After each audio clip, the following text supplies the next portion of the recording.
Welcome to Tipping Point. I'm Jimmy Evans, and I've got a great message for you today.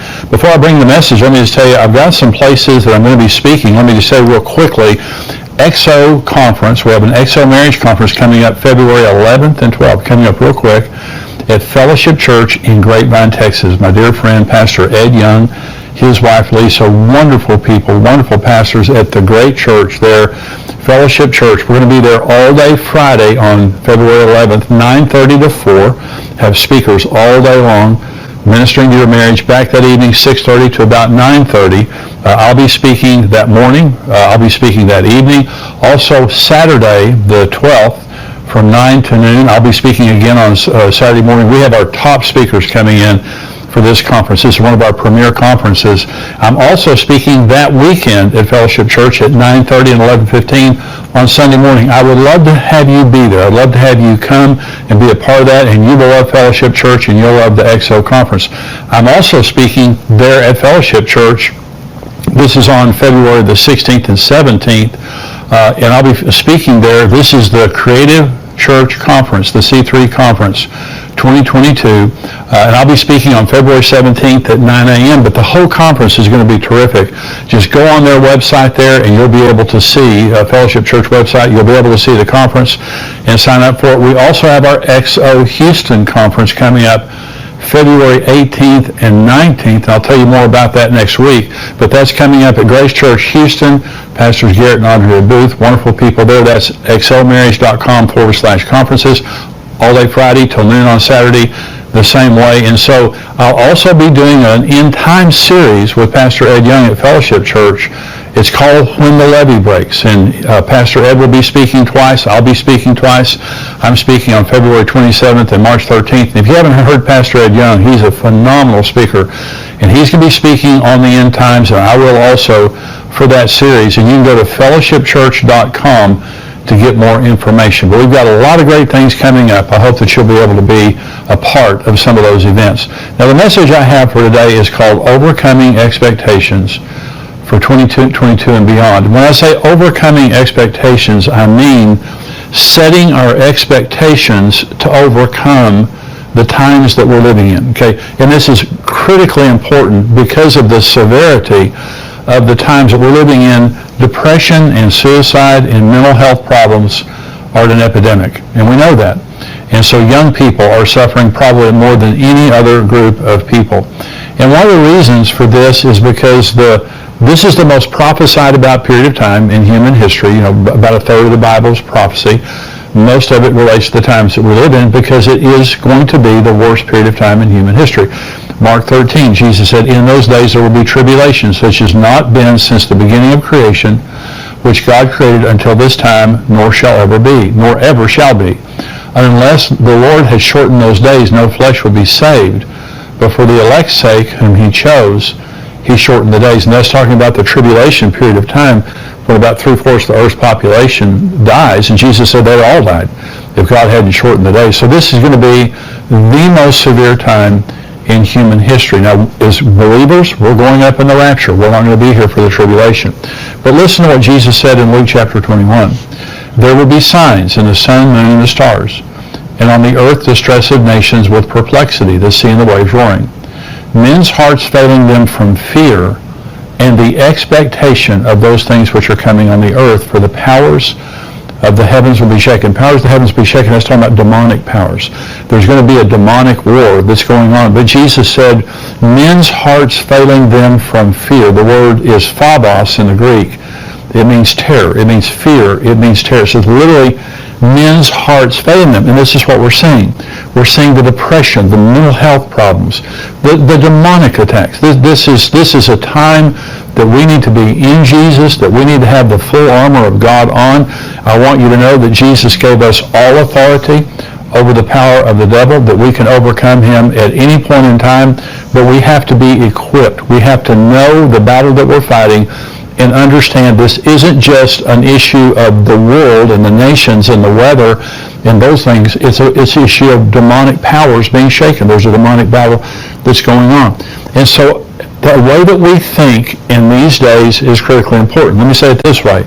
Wrong expectations in these days can be fatal.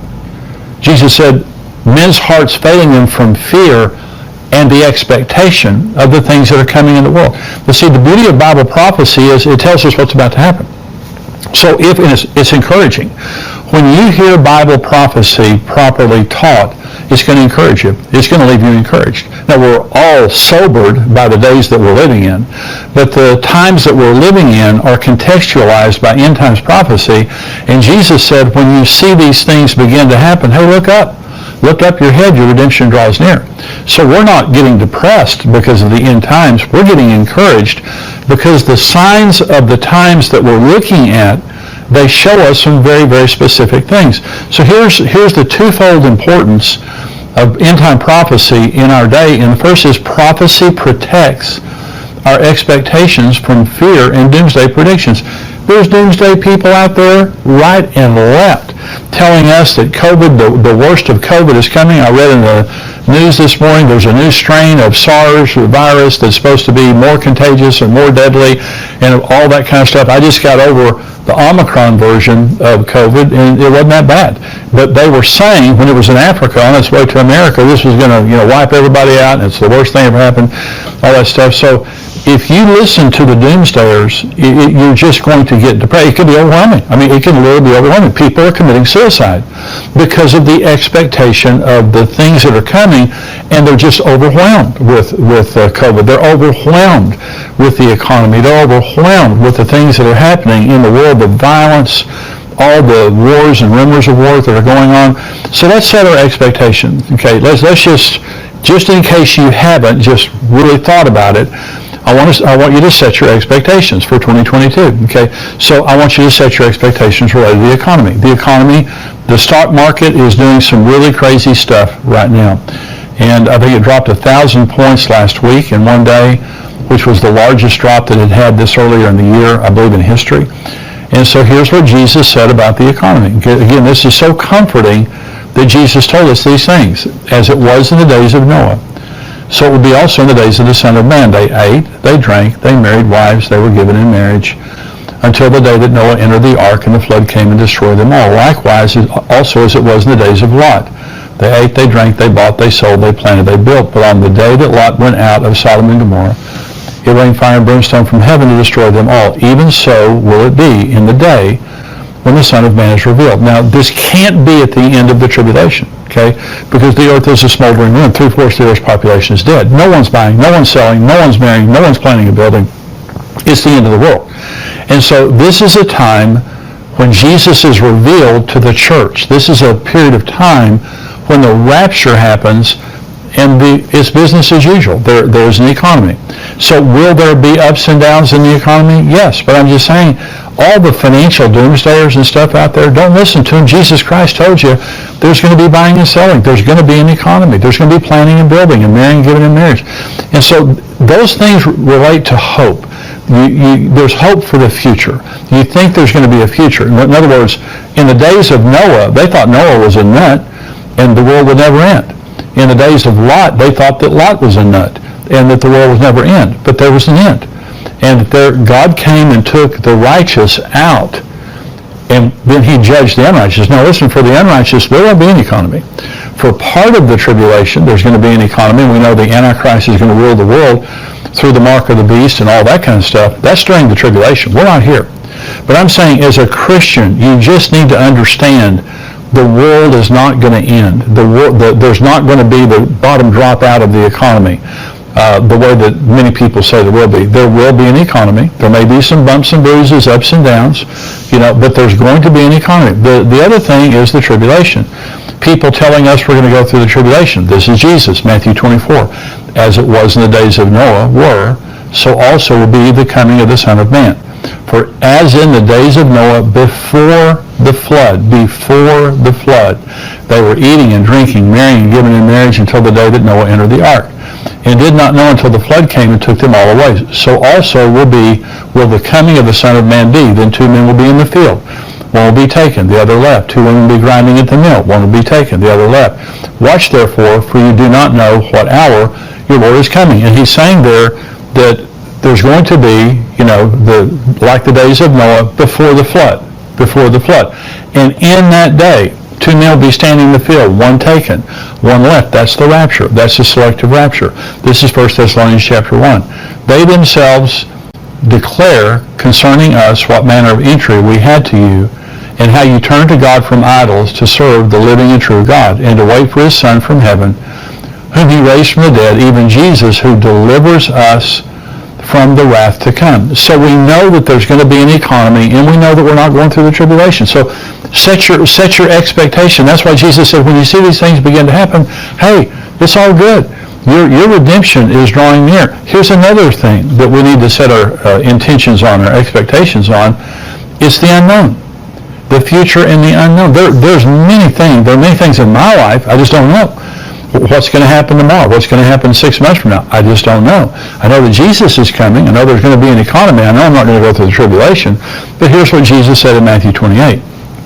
Jesus came and spoke to them, saying, all authority has been given to me in heaven and on earth. Go, therefore, and make disciples of all the nations, baptizing them in the name of the Father and of the Son and the Holy Spirit, teaching them to observe all things that I have commanded you. And lo, I am with you always, even to the end of the age. Okay? So Jesus is talking about the end here, and he's saying, I've given you authority, I'm giving you a mission, the Great Commission, to go out and make disciples of all the nations, and I will be with you always, even to the end of the age. Okay? And so I may have told this story before, but I'll tell it again. It was about a trip that Karen and I took. I think it was our 35th anniversary. And I had a bad year. I just had a hard year.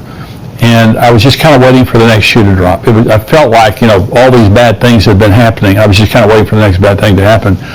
And Karen and I were on the plane, and on the airplane, headed to Hawaii for our anniversary.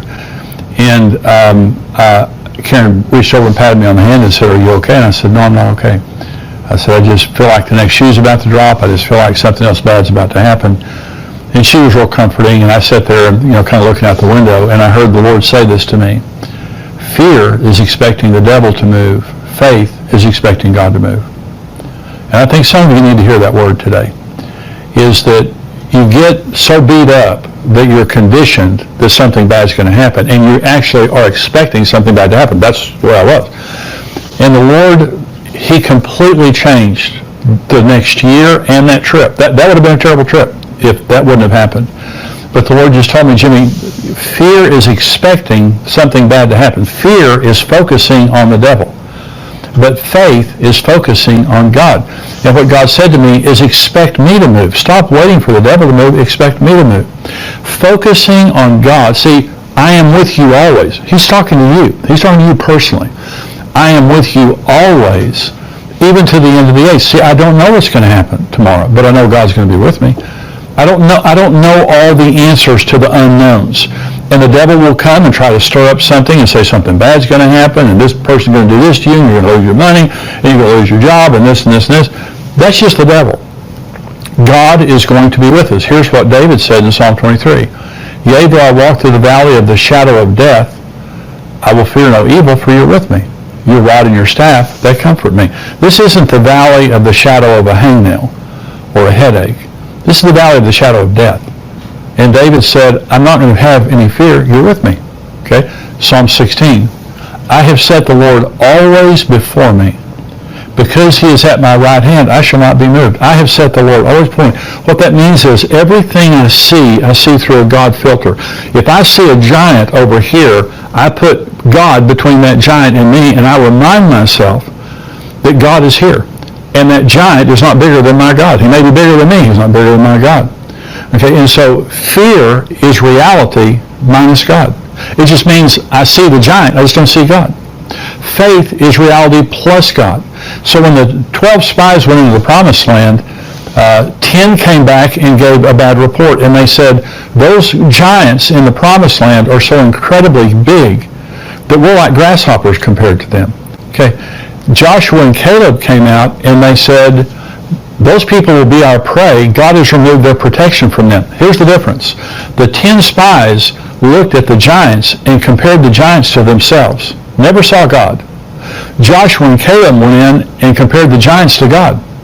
And see, I heard someone say this one time, stop telling God how big your mountains are and start telling your mountains how big your God is.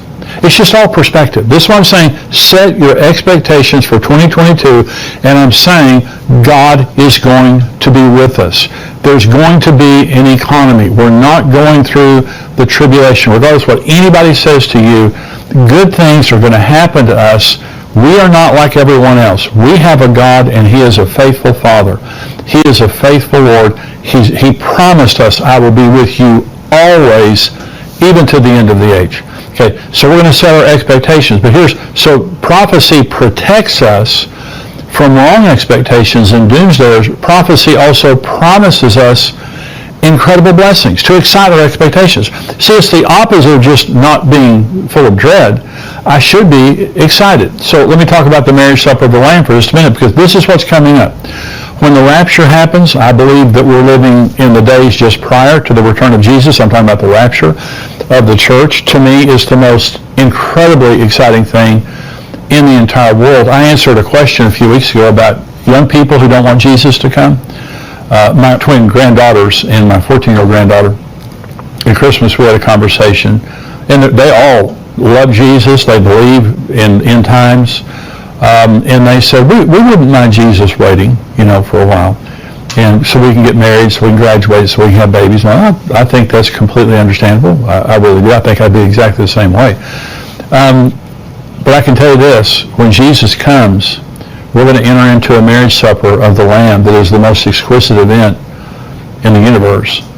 And we're going to be there for 7 years, and we're going to see Jesus face to face. And we're going to be in His Father's house, which is the most incredible building described in Revelation 21 and 22. We're going to be with Jesus for all of eternity. And I can tell you this, no one who sees Jesus' face and no one at that wedding will ever look back to this earth in regret or wanting to go back. Remember Jesus said, remember Lot's wife? When He was talking about the end of Luke 21, He said, remember Lot's wife? Lot's wife fell in love with the world, and her focus was on the world. And the angels came to get Lot and his family out, but she loved the world more than she loved God. And she loved the world more than she loved righteousness. And she turned into a pillar of salt. And Jesus said, remember that woman. This is not her home. This is not. Part of the reason that we get so upset sometimes thinking about the end is, well, I just got my I just retired. Well, I just had a baby. Well, I just got my degree. Well, I just got this job that I want. We don't live this is not our home. It can never be our home. I mean, even if Jesus doesn't return, we're going to die. I mean, mortality rate's 100%. Everybody's going to die if Jesus tarries. This is just a very temporary place for us. That's our home. And it's incredible. What Jesus describes is incredible. This is John 14, where Jesus is talking to the disciples about marrying them and us. He says, let not your heart be troubled. You believe in God, believe also in me. In my Father's house are many mansions. If it were not so, I would have told you. I go to prepare a place for you. And if I go to prepare a place for you, I will come again and receive you to myself, that where I am, there you may be also. And where I go, you know, and the way you know. Thomas said to him, Lord, we do not know where you are going, and how can we know the way? Jesus said to him, I am the way, the truth, and the life. No one comes to the Father but through me. Now, to the Western mind, when Jesus is talking about in my Father's house are many mansions, to the Western mind, that's just, well, what are you talking about? But to the Jewish mind, they knew exactly what he was talking about. The disciples knew exactly. He's explaining the wedding. And so Jesus said, in my Father's house are many mansions. I go to prepare a place for you. See, in a Jewish wedding, the groom left his father's house with a bride price. And he came to the bride's house, and he paid the price for the bride to her parents. And he sat down with a glass of wine with the bride and her parents. They had a glass of wine.